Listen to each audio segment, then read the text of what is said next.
80 లక్షల మంది స్టూడెంట్స్ ఉన్నారు. ఎవరి అకౌంట్లో ఈ 15,000 రూపాయలు మీరు వేశారు? ఏ విధంగా మీ సూపర్ 6 హామీలు అమలైపోయాయని, సూపర్ సక్సెస్ అని మీరు చెప్తున్నారో నేను అడుగుతూ ఉన్నాను. ఇప్పుడు చూస్తే ఈ పథకం గురించి ఉలుకు లేదు, పలుకు లేదు. మళ్ళీ అడ్డంగా మేము అమలు చేసేస్తామని వాదిస్తూ ఉన్న పరిస్థితి. మీ మంత్రులు, మీ ఎమ్మెల్యేలు, మీరు బహిరంగ సభల్లో వీళ్ళింటింటికి వెళ్ళి ఈ తల్లికి వందనం పథకం గురించి ఓదరగొట్టేశారు. నీకు 15,000, నీకు 15,000, నీకు 15,000 కనిపించడం భయం చిన్నపిల్లలు. ఇంత ఘోరంగా ప్రజల్ని, చదువుకునే పిల్లల్ని మోసం చేశారు. అలాగే నిరుద్యోగులకి 20 లక్షలు ఉద్యోగాలు ఇస్తాం, లేకపోతే నిరుద్యోగులకి 3,000 రూపాయలు నిరుద్యోగ భృతి ఇస్తామన్నారు. ఎన్ని ఉద్యోగాలు ఇచ్చారు? ఎంతమందికి నిరుద్యోగ భృతి మీరు ఇస్తున్నారు?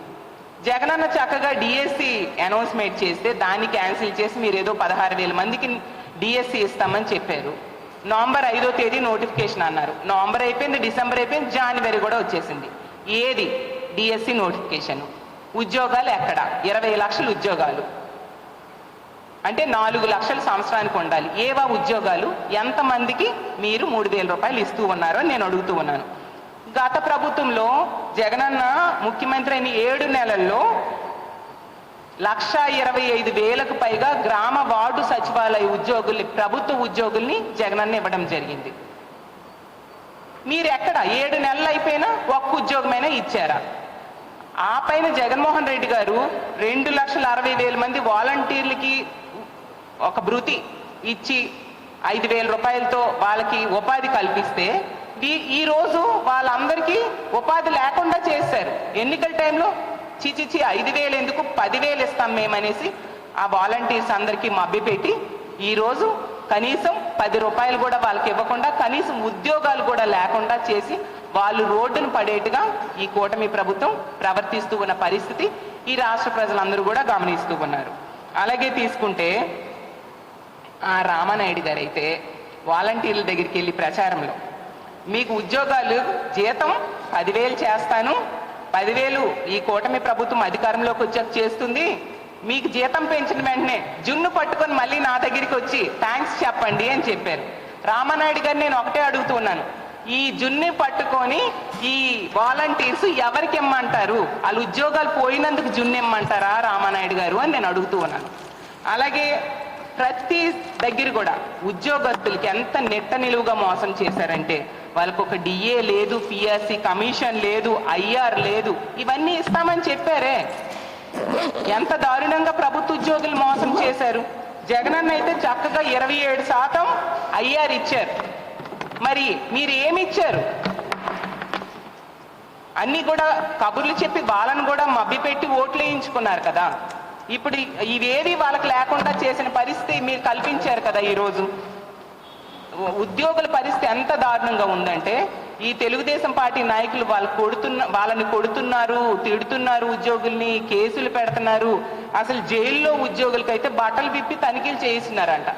ఎంత దారుణంగా ఉద్యోగుల పరిస్థితి ఈరోజు ఈ రాష్ట్రంలో ఉంది.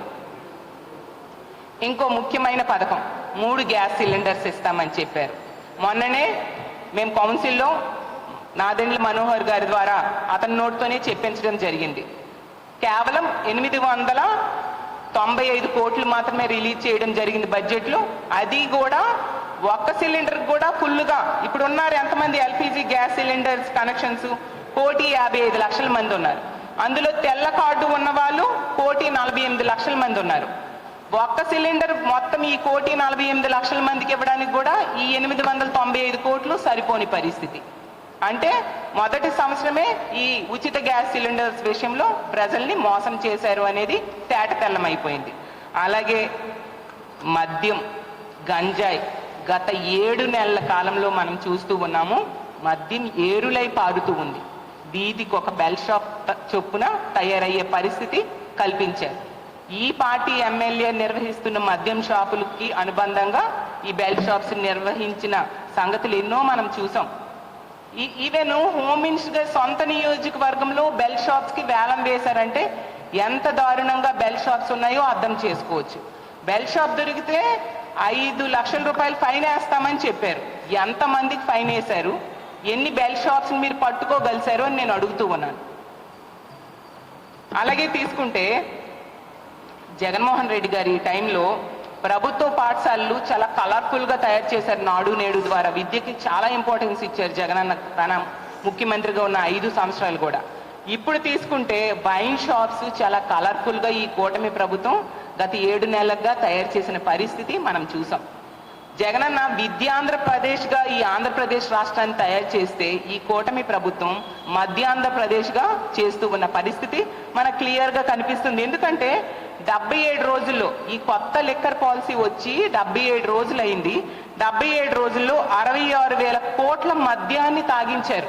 మరి మధ్యాంధ్రప్రదేశ్ అనకు ఇంకేమంటారు? ప్రజలు, ముఖ్యంగా మహిళలు ఈ మద్యం తాగి చాలా అఘాయిత్యాలు, దాడులు, అత్యాచారాలు జరుగుతున్నాయి.